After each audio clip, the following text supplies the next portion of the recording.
नमस्कार मित्रांनो, आज आपण पाहणार आहे सातारचा किल्ला म्हणजेच अजिंक्यतारा. अजिंक्यतारा या किल्ल्याची स्थापना इसवी सन 1190 मध्ये शिलाहार वंशातील दुसरा भोज राजा यांनी केली होती. त्यानंतर हा किल्ला बहामनी वंशाच्या ताब्यात गेला व अजिंक्यतारा या किल्ल्यावर विजापूरचा आदिलशहा याचे वर्चस्व आले.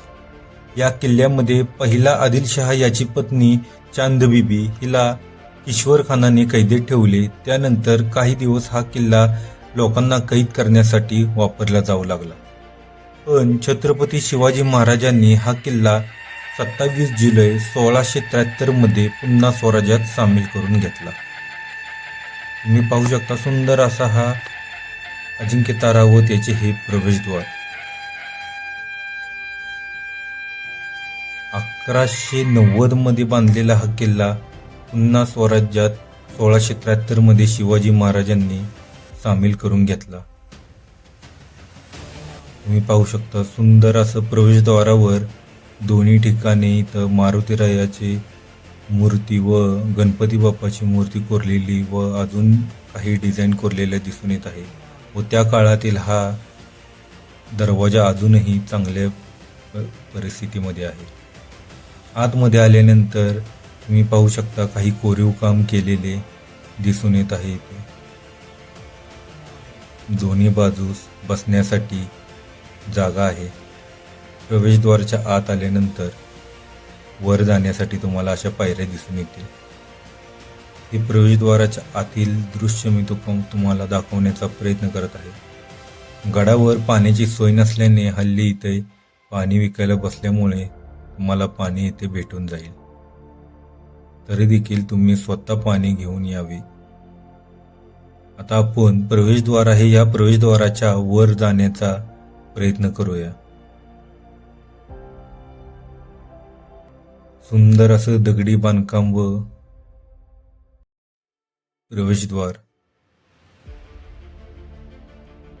हे उत्तरेकडील प्रवेशद्वार आहे व दक्षिण बाजूला देखील अजून एक प्रवेशद्वार आहे. ते देखील आपण नंतर पाहणार आहोत. वर आल्यानंतर तुम्हाला भगवा झेंडा फडकवलेला दिसत आहे आणि सुंदर अशा या प्रवेशद्वाराच्या वर आपण आता आलेलो आहोत.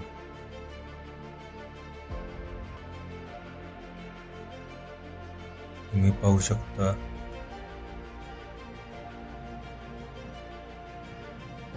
अजूनही तटबंदी चांगल्या परिस्थितीमध्ये आढळून आले व सुंदर असा हा सातारा शहर तुम्ही पाहू शकता. या सातारा शहराची पाहणी केल्यानंतर आता आपण पुढे जाऊया.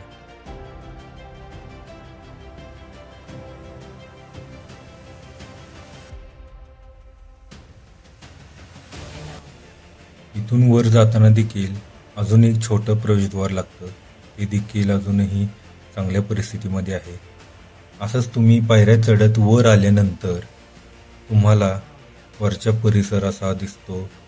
उजव्या बाजूला तुम्हाला एक मंदिर दिसून येते. ते हनुमानाचे मंदिर आहे. तर समोर एक छोटं मंदिर आणि येथे झेंडा फडकवण्याचे ठिकाण तुम्हाला दिसून येत आहे. पुढे आल्यानंतर आपण हनुमान मंदिरामध्ये जाऊया. तुम्हाला हे मंदिर दाखवण्याचा मी प्रयत्न करतो.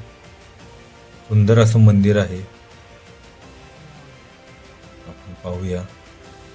काळ्या दगडामध्ये कोरलेली ही हनुमानाची मूर्ती तुम्ही पाहू शकता. यावर श्रीराम लिहिलेले आहे. सुंदर असं हे मंदिर आणि या मंदिरामध्ये तुम्ही गडावर येऊन राहू शकता. मंदिराच्या समोरच तुम्हाला अजून एक छोटं मंदिर दिसून येत आहे. हे मंदिर आहे महादेवाचं मंदिर. छोटीशी पिंड व नंदीबैल आपल्याला इथे दिसून येत आहे. असं हे सुंदर असं छोटंसं महादेवाचं मंदिर.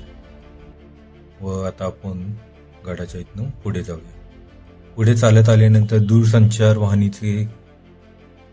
वाहनी केंद्राचे ऑफिस इथे दिसून येत आहे व त्याच्याच बाजूला तुम्ही पाहू शकता एक ही गोल रिंग दिसत आहे. हे गोल रिंग म्हणजेच जुन्या काळातील चुना मळायचे ठिकाण.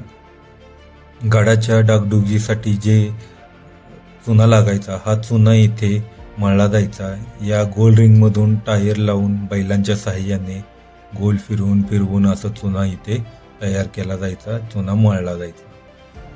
हे पाहिल्यानंतर असंच आम्ही पुढे पुढे चालत आलो. पुढे चालत आल्यानंतर अशी जुन्या काळातील आम्हाला काही घरे देखील इथे दिसून आले, जे की हे घरे इंग्रजांच्या काळातील असावेत. व पुढे पुढे चालत आलो. पुढे पुढे चालत आल्यानंतर इथे एक पडका वाडा दिसून आला. हा पडका वाडा ताराराणींनी बांधला होता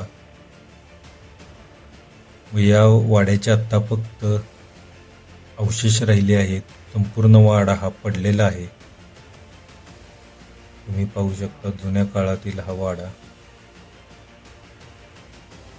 1607 मध्ये हा किल्ला शाहू महाराजांनी आपल्या ताब्यात घेतला व इथे वाडा बनला. या किल्ल्यावर शिवाजी महाराज ज्या वेळेला आले होते तेव्हा शिवाजी महाराजांना ज्वर आला होता व शिवाजी महाराज आजारी असल्यामुळे या किल्ल्यावर 2 महिन्यासाठी वास्तव्य केले होते, अशी इतिहासात नोंद आहे. 1699 मध्ये औरंगजेबाच्या सैनिकांनी अजिंक्यतारा हा किल्ला पुन्हा त्यांच्या ताब्यात घेतला व 1708 मध्ये हा किल्ला शाहू महाराजांनी पुन्हा एकदा आपल्या ताब्यात घेतला व इथे राजवाडा बांधला. या राजवाड्यांचा आता फक्त फाउंडेशन म्हणजे पाया फक्त दिसून येत आहे, परंतु संपूर्ण राजवाडा हा मोडकळीस आलेला तुम्हाला दिसून येत आहे. या राजवाड्याच्या बाजूला देखील अजून काही ठिकाणी छोटे छोटे रूम वगैरे असतील किंवा हे बसण्याचा चौतारा आपल्याला दिसून येत आहे,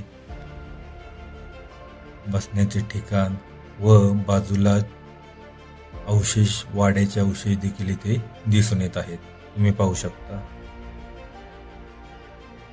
अशी खूप ठिकाणी अजिंक्यताऱ्यावर तुम्हाला वाड्यांचे अवशेष दिसून येतील. तसंच आम्ही थोडंसं पुढे चालत चालत येत होतो व लांबून एक मंदिर दिसून आले.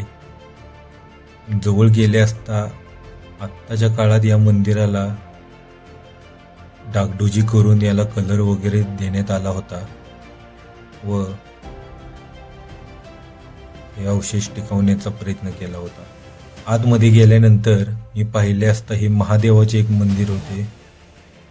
आतमध्ये तुम्हाला छान अशी पिंड दिसून येत आहे, त्यावर एक नाग दिसून येत आहे व समोरच नंदी, बैल आणि त्रिशूल असं ठेवलेले हे मंदिर, महादेवाचे मंदिर पाया पडून झाल्यानंतर आम्ही असंच पायवाटेने पुढे चालत चालत पुढे निघालो.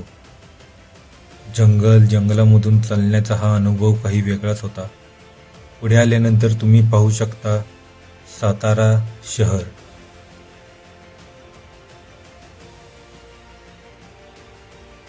सुंदर असं सातारा शहर. तसेच पुढे आलो असता आम्हाला एक तलाव देखील दिसून आला. किल्ल्यावर असे 7 तलाव आहेत, त्यातीलच हा एक तलाव. अजूनही पाणी या तलावात दिसून येत आहे. आत्ताच्या काळात थोडीशी डागडुगी केली आहे, परंतु हा जुन्या काळातील तलाव आपल्याला दिसून येतो व ही एक नंदी बैल जो तलावाच्या दिशेने तोंड करून ठेवलेली मूर्ती आहे इथे. आणि हा सुंदर असा तलाव बघून झाल्यानंतर आम्ही असंच चालत चालत पुढे आलो. पुढे आल्यानंतर तुम्ही पाहू शकता आता आम्ही तटबंदीवरून चालत आहे.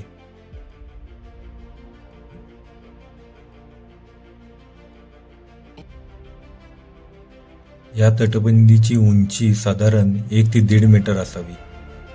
तुम्ही पाहू शकता इथे जुन्या काळातील पायऱ्या देखील दिसून येत आहेत, जे की तटबंदीवरून आपल्याला खाली उतरण्यासाठी केलेले आहेत. असा हा सुंदर असा हा अजिंक्यतारा किल्ला तुम्ही पाहू शकता आणि त्याची भक्कम अशी ही तटबंदी. आणि हेच अजिंक्यताराच्या तटबंदीवरून जाताना पुढे पुढे जसं चालत होतो तसं अजून एक मंदिर आम्हाला दिसून आले.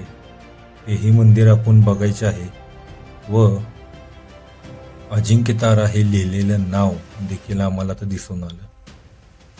हे अजिंक्यतारा आत्ताच्या काळात आत्ताच्या काळातील हे नाव लिहिलेलं आहे. साताऱ्यातील कोणत्याही कोपऱ्यातून तुम्ही पाहिले असता हे नाव तुम्हाला दिसून येईल.